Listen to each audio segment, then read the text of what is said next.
Hey, it's Jana Wright. I wanted to talk about love today.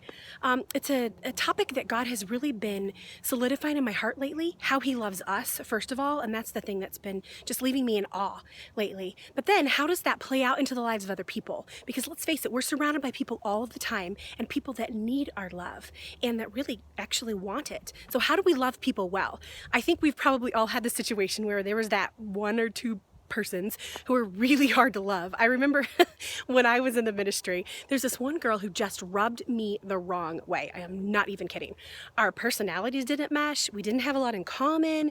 When she came to me and we talked, it was just like she just irked me and rubbed me the wrong way. And I felt guilty that I didn't love her very well and didn't like her very much.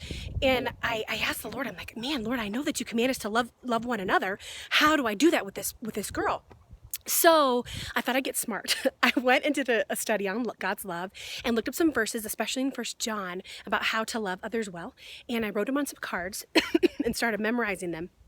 And I kept them in my desk at work. So whenever this girl came to my desk, then I could think about what was in there. And, if she bothered me or whatever, I could look at the verses and just try to love her and think about what God wanted me to do with her.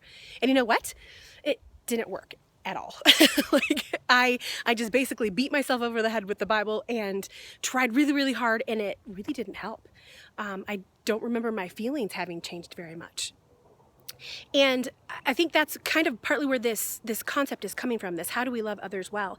What I didn't realize at that time was this first thing that I want to tell you about, the first of the three, which is that we have to receive love before we're able to give it. It's not just a matter of, I'm going to go out and I'm going to love all over the world. We have to first have received God's love. And God's love, of course, is the greatest and the best love we can ever have come at us. And when we really start to grasp the length and breadth and depth and height of a love that is absolutely beautiful and contagious, when it soaks into our hearts, then we're able to let it flow out through our lives, into the lives of others. But we have to receive love before we're able to give it. And my problem in that situation was that I didn't really understand the love of God fully yet. Now, sure, we're never going to fully understand it. I get that. But I hadn't really soaked in it long enough to let it change my heart so that I could pour it out into the lives of others. So the first step in loving others well is to receive love. So you have to receive love first. Secondly, I think we need to focus on the good. Think about the people that are in your life that are tricky to love, right?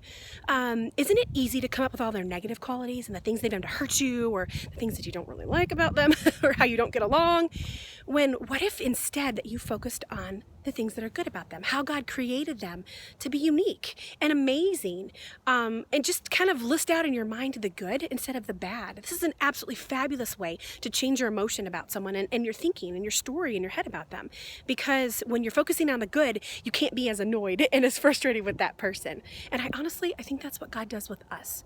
You and I both know that we have things that we could feel guilty about, probably should. We have things that in our past that we don't love and that aren't praiseworthy, but God doesn't see that when He looks at us as believers. He sees the good and the righteous and the way He created us to be amazing.